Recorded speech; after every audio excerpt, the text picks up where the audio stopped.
Hi, welcome to Bakes and Blenders. I'm Colleen.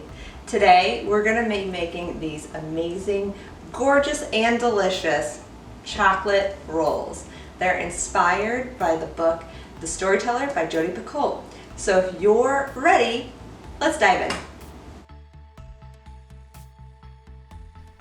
Now I always start by scalding my milk. There is a protein in milk that will inhibit gluten from developing. By scalding the milk, we break down that protein so you will get more gluten development quicker when you're kneading your bread. Once the milk is hot but not boiling, you can set it aside to cool. I like to pour it into my stand mixer to cool down. Once it gets to around 120 degrees Fahrenheit, you can start adding your other ingredients like the butter, the sugar, the eggs. That'll bring the temperature down further. You can add the yeast and then finally your flour. Once you add your flour, I always start my mixer on a very low speed for anywhere from 1 to 3 minutes just to give the flour time to incorporate. This will prevent flour from flying out of your bowl like crazy. Once all of the ingredients are combined, you can slowly increase the speed up to a medium speed.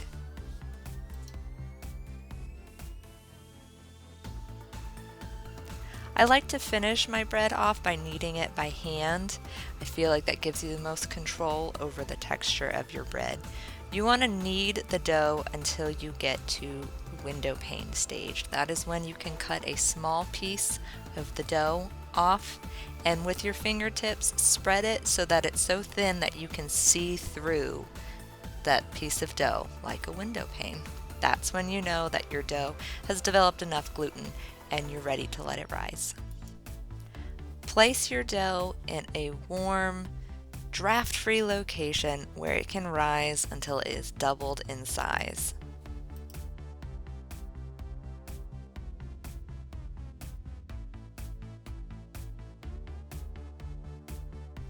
This filling is super easy to make. Pretty much chuck your chocolate, sugar, and cinnamon into a food processor. I like using a mini one, and just pulse until you have a fine crumb almost. There will be some larger chunks of chocolate, but you don't want to over process it and start melting the chocolate because then you'll have a sticky, gooey mess. It definitely helps to chop your chocolate fairly finely before you put it into the food processor.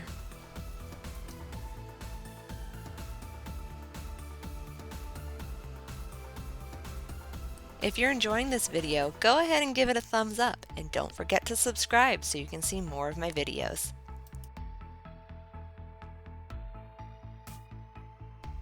You want to focus on keeping a rectangular shape when you're rolling out the dough. As you'll see, I frequently stop rolling out the dough to use my hands to sharpen up those corners so that it doesn't turn into an oval.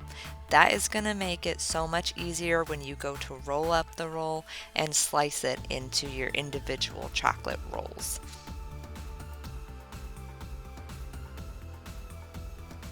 Once you have your dough rolled out roughly to a 12 by 20 inch rectangle, you're going to brush it with butter. You're going to use all 3 tablespoons of butter and then top it with your filling. You want to leave a gap at the far side from you because that is where you're going to pinch the roll closed. But you can go all the way out to the ends. For some reason, I did not. So do as I say, not as I do.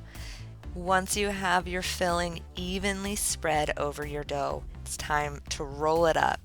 So you want to keep that roll as tight as possible, but at the same time, not too tight so that you squeeze filling out. It's hard to get it going, but once you get it rolling up, you'll find that it rolls really smoothly. Once you have it rolled up, you're going to pinch the seam along the bottom, and then you can roll it over to start slicing.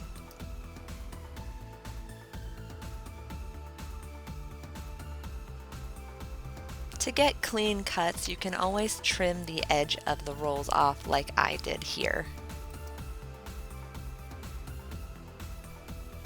To make sure that your chocolate rolls are evenly sized, measure the length of your roll, divide it in half, and divide each half of the roll into 6 even slices. I like to use a knife to make little tick marks to mark where each roll is, and then I double check that I actually got 12.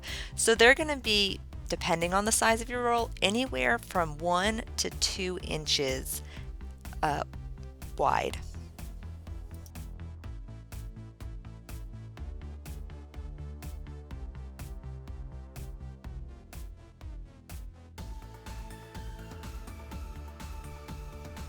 I like to use unflavored dental floss to slice my chocolate rolls. It's super quick and easy and much cleaner than using a knife.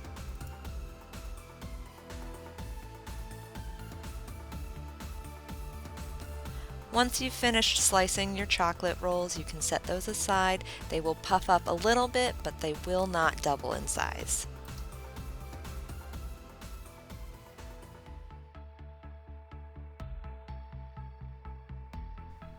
Now they are ready to bake. Put them in the oven and bake them until they are nice and golden brown. Then let them cool in the muffin pan for about 10 minutes or until they are cool enough that you can handle them. Then you can transfer them to a cooling rack until you are ready to eat them. They smell incredible. It's gonna be hard to wait, but trust me, it's worth it.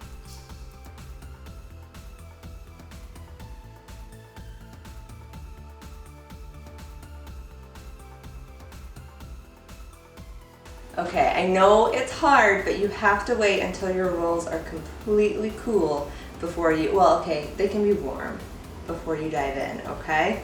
So I'm really excited. I think I'm gonna try this one. Now, this is kind of crazy, but like on the bigger ones, they explode upwards. So the bottoms are kind of empty. Yeah, and the small ones, they are perfect. Yeah, the smaller ones don't explode as much. So they're more full on the bottom. Yeah, and look at this. It's not full. Do you want to have a bite? No, I'm just going to. Oh, okay. Well, I'm gonna have a bite. So let's try it.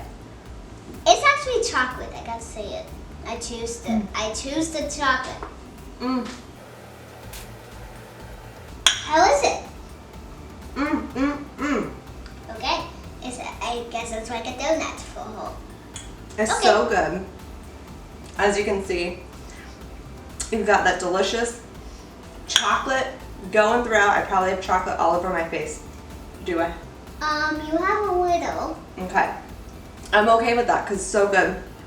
It's so worth it. So, if you haven't had a chance to read The Storyteller by Jodi Picoult, I definitely suggest you do it, especially if you love reading and you love baking. It's set in a bakery. And this roll is phenomenal. Have it with breakfast, have it as a snack, have it with a cup of coffee. It's gonna be good no matter what. Yeah, you can have it for anything. You can have it whenever you want, but make sure you do not add sugar, or else you cannot have it whenever you want. There is sugar in it. That's okay. Yeah, but still you can make it however you want. Well, thank you so much for watching. If you enjoyed this video and you want to see more of my baking videos, hit that like button, subscribe, and hit the bell so that you don't miss any of our videos. Thanks for joining me today. I'll see you in the next one. Bye!